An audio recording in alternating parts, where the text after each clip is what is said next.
Hello and welcome. When I first started this channel, the whole idea of it was to help out people that had little experience in any flight simming, whether it be DCS or Microsoft Flight Simulator. Now, a lot of things have changed with DCS over the past couple of years. I mean, we're on version 2.7.10. When I first got into DCS, we were on version 1.5. So, I mean, a heck of a lot has changed. So I thought I would strip my version of DCS back to vanilla, just with the Sukhoi 25 Tanker and the TF51D Mustang, and obviously the Caucasus and Marianas terrains that you get with it. So what you see in front of you is completely free when you download the game. So the idea is to just go through the user interface for those of you that have, well, not used it, or have used it but don't know where to go or what to do. I know that when I first started it was quite daunting because I came over from FSX, which was just basic navigational flights, things like that, where you come over to DCS, it's that plus weapon systems and all sorts of things like that, and it can really screw with your mind if you don't know what you're doing. So I just thought we'd go through all the different menus, sub menus, things like that, and just sort of give you an idea of what things do. Again, this is not a condescending video or designed to offend anyone. This is purely for the beginners who have never sort of got into combat flight simulators. I've read various messages on Reddit, on the forums, you know, on Facebook, with people that don't know what they're doing and people are just being rude to them. This video is designed, well, this set of videos will be designed to help you navigate through the different aspects of the simulator. So we'll start off from the top, work our way down to the bottom. So again, this is the main title screen. You will probably see it as that, but I've got mine set as the Sukhoi 25, so that's wallpaper.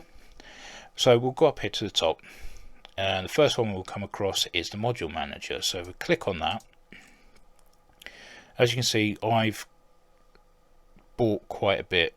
This is a list of stuff I don't have installed. The stuff I do have installed I've just disabled at this moment. So anything that you've bought and you've not installed, it will let you know with this little pop-up, and you can select, deselect, and then when you click OK, it will go out of the sim, install it, start the sim back up. But we're not going to be doing that today, so we'll cancel. You can also buy from here. It will come up with special offers when there are some. As you can see, we've got a discount on the Mosquito and the Hind at the moment, the MI24. Over to bundles, where when the Super Carrier first came out, I managed to buy the Super Carrier plus the F-18 together for quite a reasonable price.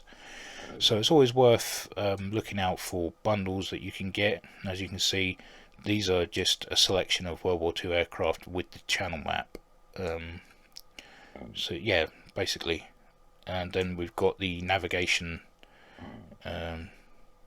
computers with navigation systems that will go with certain modules. So that's for the CASA 101. The one above it is for the Gazelle. So yeah, like I say, the things, special offers, always a good idea to look out for. Bundles, again, another good one to look out for. These are purely the modules, so everything that I haven't bought will pop up. Well, that's not strictly true. It just tells me to install them, but like MiG-17, and then, as I say, you've got the navigation system for the Gazelles or things like that. Then we've got available DLC, which are things like campaigns and things of that nature. And then after that, we've got installed. As you can see, I've got quite a bit of stuff installed, just not enabled. So that's why I stripped back to vanilla, basically. And then you can come down here to campaigns. I do have the Aggressor BFM campaign, and then you can also come to the terrains. As you can see, I've got the Nevada, Persian Gulf, and Syria not enabled. So, like I say, this is basically just a shop of sorts, and also a download manager. So if we cancel out of that, next that is the settings. Now this can be a bit daunting, getting your settings as good as possible for the graphics card that you have. I really don't have a very good graphics card, so you can see that most of my settings are pretty medium to low. A lot of the stuff that you'll see out there on YouTube are pretty high, highly detailed. Me personally, I prefer to be able to run the game smoothly and have gameplay as smooth as possible, rather than making it look as pretty as it can. But all of that can be done from here, or you can use presets at the bottom here, or if you're using a headset VR, you can change that there as well, or you can save a custom, and it's up to you. So we've got different things for like textures, resolutions, motion blur, which I turn off because it's ridiculous.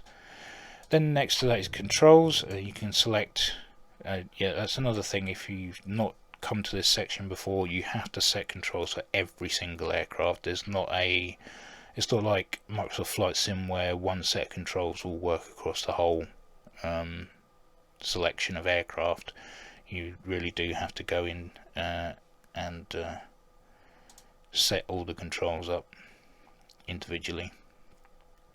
So yeah, you've got your controls, then you've got access setups for your flight stick, throttles,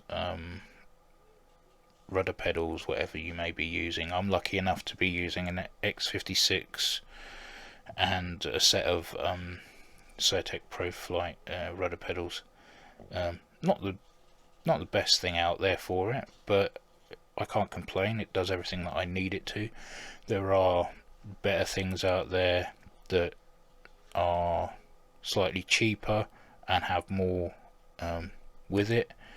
I just stuck with Certec because I trusted Certec over the years. I had the 52 beforehand, and that did me nicely until I could afford the X56.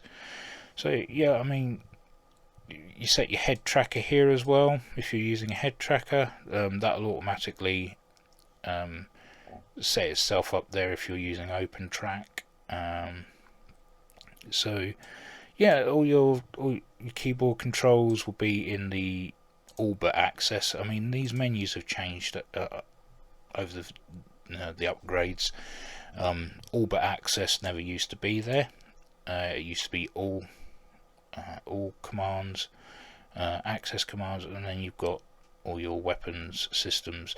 It'll be more and more detailed with more high fidelity aircraft. So if you've got something like the F-16, there'll be a lot more sub menus to go in and set up. But yeah, that's where you'd go in and set up individual controls. Then you have gameplay. Again, you can have game flight mode, avionics mode, radio assists. You can padlock views, easy communication. You can make yourself immortal if you don't want to die. You can have unlimited weapons. If you want to make it arcadey, this possibly the place to do it. Give yourself a mini HUD so that you can see where enemies are and things like that. Preferably, I try and keep it as realistic as I possibly can. You can change your icons on the mission editor from NATO to Russian. You can change your avionics if we use Imperial over here in the UK, or you can click it to native, and that will set up whatever's native to that aircraft. Mainly metric, which is kilometers, meters, kilometers an hour, things like that. Under that, like I say, we've got units, metric or imperial. Simulation for G effects, you can have it as game, or you can switch them off. Labels, I prefer to not have labels. That way you can sort of, it's easier to get used to spotting things out in the distance rather than looking for labels. Birds, now I will say, just be wary about how high you set that. I've had it above 200, and I've had bird strikes about, I don't know, 6 times out of 10 flights I've had to restart because I get an engine fire or whatever. That's due to this. You don't actually see the birds, but the effects from the birds are felt with bird strikes on takeoff and things. So just be wary about how high you have that, otherwise you will have issues. And again, there's presets here. You can change it from simulation to game. Now in miscellaneous, you can turn off different aspects and turn on different things with the so in game you can press F10 and it will take you to the AWACS view, which is basically the map with everything on it. You can make your head movement by G-forces in cockpit, which is pretty good. You can show your pilot body if you're into that sort of thing. So when you look down you can see arms and legs. I preferably like to see the instruments and the switches so I can click them, so that is switched off. Auto login is on so that I don't have to fiddle around with passwords, things like that. There is a dynamic radio, that's quite new. I've not used it yet. I think it's still in its infancy, so that's why I've got SRS, the radio standalone mod installed for it. And then you've got auto save intervals, things like that. Your theme, which mine was the Sukhoi 25. Coordinates displayed on the map, you can have it as MGRS, grid, metric. You can change everything there. And the F2 view effects. Now sometimes, well, by default it will be floaty, so when you press F2 to look at the aircraft in the outside view, the camera will sort of drift about. Or you can have it as shaking, which it's not bad, but it can be a little bit off-putting, so I have mine off. So yeah, that's miscellaneous. And then audio, obviously you can set your main audio out once through a headset, and then you can have the sound of the aircraft and everything coming out of your TV if you like, and just have voices coming in through your headset. I prefer to have everything in the headset, so that I'm a bit more considerate for people that are around me. You can set your microphone up and things like that in here. So you've got things like G-breathe, so when you're pulling a tight turn you can hear the tick. Sounds are like you're in helmet. You turn external sounds off or on, so when you're in the external view you can still hear what's going on in the cockpit. So yeah, those are all your different sliders and selectors there. Now the special one, I'm not talking about Jose Mourinho. In this one, some modules have special options. So if we go into here, customize cockpit, there is nothing there at the moment, so it's default. So when you get into the Sukhoi 25, everything's Russian, and the color is the their turquoisey blue that the Russians have. But you can download mods from the Eagle Dynamics user file page, where you can convert everything into English and change the colour of the inside of the cockpit, things like that. Once you've installed that, this is where you will change it, so it will show up as drop down for English or whatever version you're going to be using. As you can see with the TF51 Mustang, you can have auto rudder and takeoff assist and things like that. This is all default.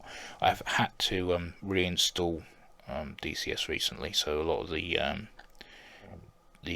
controls and options are just set to default. And like I say, with the standalone radio, you've got options here to like auto launch on startup and things like that.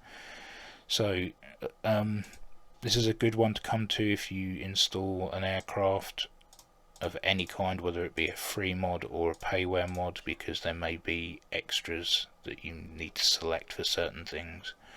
Always good to have a look in here. VR, as I don't use VR, I obviously have no use for this, but obviously you've got all your different options for VR here, so you can set everything up. So yeah, I have no idea how any of this works, because obviously I don't use virtual reality. You may be deciding to go into virtual reality, or do use virtual reality and need to know where the options are. So there's a special VR option there. I'll come back out of that. You can go into offline mode with this one. So cancel that, stay online, and you can log out. As you can see, I'm logged in at the moment. Now over here on the right hand side, going down, instant action, if you click that, you can select an aircraft here. You can select a mission or instant action and what map you want to do, and then you can go straight into it basically. Create a fast mission. You can choose your nationality, your aircraft, where you start from, the enemy skill. Obviously, if you're pretty good at shooting things down, then you can change the different enemy skill levels. Where you want this to happen, the terrain, what season, what weather, start time. Whether it's historical or not, and if you're feeling adventurous, you can go into advanced mode. Hold on a second. Why is that not working? There we go. So you click on that. You can change whether your aircraft set up for anti-ship, close air support, ground attack. Again, your country, how many wingmen you've got. Where you start from, even which airfield you can fly from, the skill of each and individual thing, so ground vehicles, SAMs on both sides, and then click where you want to start, and then you can generate it and fly. So if you want to be a bit more advanced, you can go into the advanced mode and set up from there. Mission. These are all my missions that I've made with the mission editor. These are the ones that come with the SU-25T, so you can choose those from here, so you can go straight into a mission. Campaign. The SU-25 does come with a campaign. Well, the T version comes with a campaign, which has many different missions in it, and you can start that from here. Multiplayer is pretty straightforward. You go in, it brings up all your servers, and then you can click which server you want to go to. Stars here, the gold stars are favourites, so these will always appear at the top. Anything else underneath. And this will also test if your integrity check pass, because some, as you can see with these ones here, some servers like you to have things as if they are basically vanilla settings for the simulator.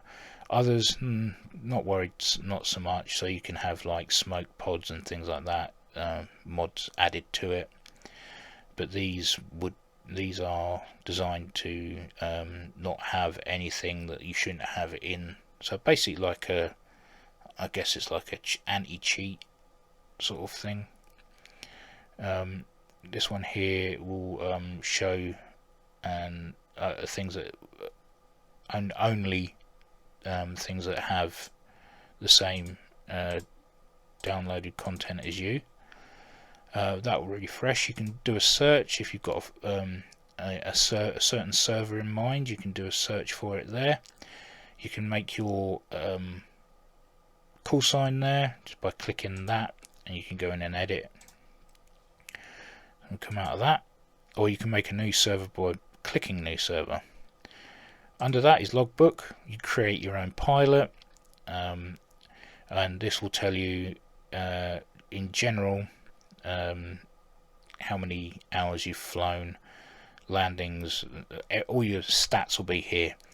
If you select invulnerable, your pilot will never be killed, so you can build up all your hours. If you are absolutely awesome and never get shot down, you can click that to no, and obviously your stats will build up, and it will tell you which aircraft you've on each individual aircraft, how many minutes or hours you've flown, and all that sort of stuff.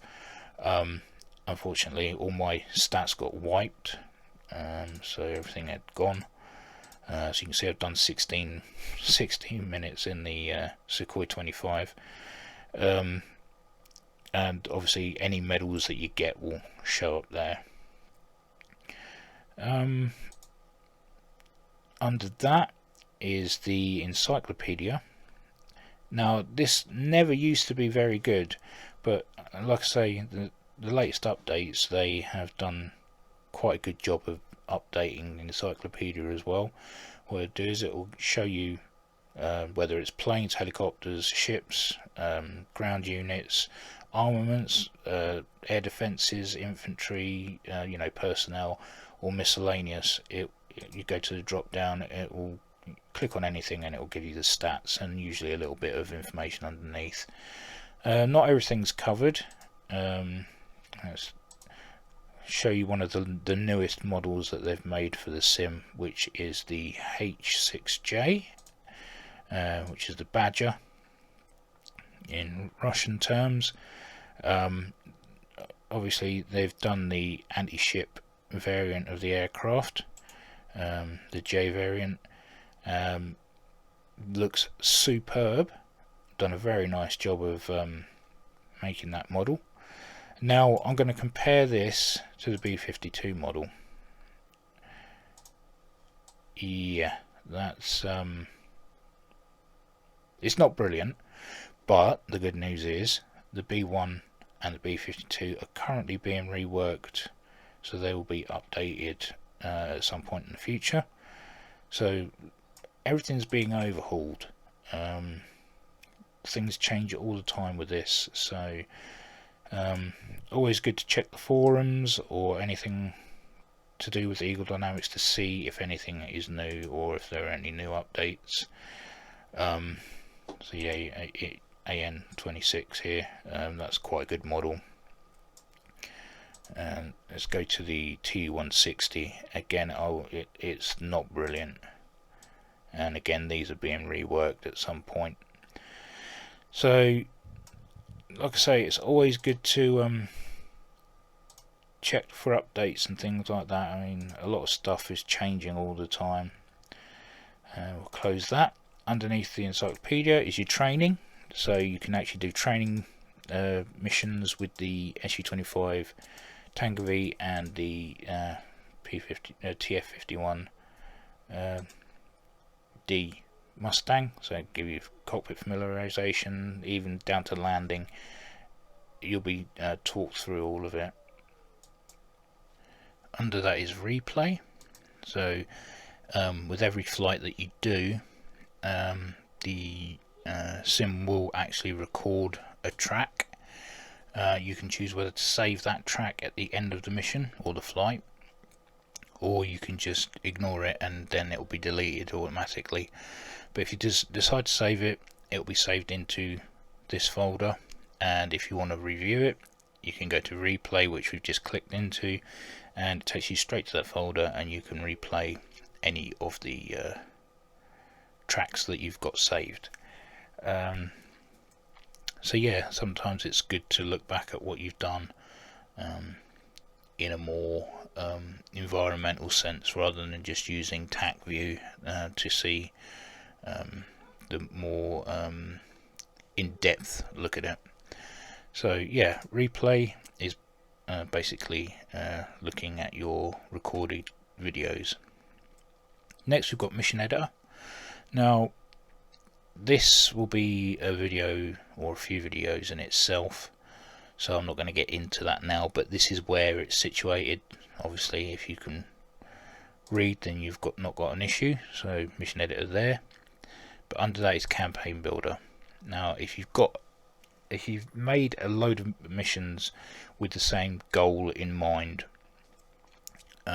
you can create that into a campaign by adding all of the missions into this, just creating a campaign, and then you can play through those. So yeah, this is I've not used this yet, but the campaign builder looks pretty simple, and they just can select and add images, give it a name, things like that. So yeah, that's campaign builder. And then underneath this here, these are all of the available paywares. All the grayed out ones are the available payware, so you can buy the A10A, but the A10C is separate. Obviously this is more of a high fidelity one. This is not high fidelity, so a lot cheaper, but you can buy all of these, the A10A, F15C, the MiG-29, and then you've got the SU-25, SU-27, SU-33. They can all be bought in Flaming Cliffs 3 package, which was one of the very first mods that I bought, and I learnt a lot from it. Everything's very simplistic, pretty much the same across the board in terms of controls and systems. All the systems on the Russian aircraft are pretty much the same. All the systems on the American aircraft are pretty much the same, except the F-15's an interceptor, air-to-air, and the A-10A has got the air-to-ground version of the avionics. Very good, very good platform to start from, but I'll go into modules in another video, as there are quite a lot of them. So yeah, anything that is lit up, so the Sukhoi 25 T, the TF-51D, and the fact that you've got the Marianas terrain now as a separate playground, whereas we just had the Caucasus to start with, which is pretty much everyone's default. If you go on any of the servers, they're mainly on the Caucasus, and that's where most of the people and most of the users will congregate. I mean, I've seen a lot of servers with pretty much the same layout. They're all person versus environment, that sort of made multiples of, but with different different terrains, different maps, and it's always the Caucasus that's always full. The Nevada map is the least used one, but I think it's a very underrated map. But like I say, I'll get into terrains and mods in another video. And this little arrow here will give you updates every now and then, and this is just telling you that the F-16C data link is having an an update at some point in the future. This was from the 4th of March, so you're looking at about 5 days ago. So yeah, news will pop up every now and then. Other than that, I hope this has just been useful. I mean, like I say, this is not made to talk down anybody or make anybody feel stupid. There are genuinely people out there that don't know what to do once they get into DCS in the main start screen, and they don't know what things do. I mean, I've been there. That was me, and I didn't have anyone to help. I just had to crack on and sort of see for myself and teach myself, which isn't an easy task, especially when you've not used the avionics side of the not avionics, the armament side, and those type of avionics systems. Just coming over from flight sim where none of that is, well, FSX where none of that was included. So yeah, it's very if you're getting into shoot down sims, it's pretty realistic in my mind. This is very much jumping in at the deep end, so this is designed just to help those people. So yeah, I will, as I say, I'm creating a series of videos, so there'll be more coming up soon. So as always, take care, and I will see you in the next one. Thank you for watching.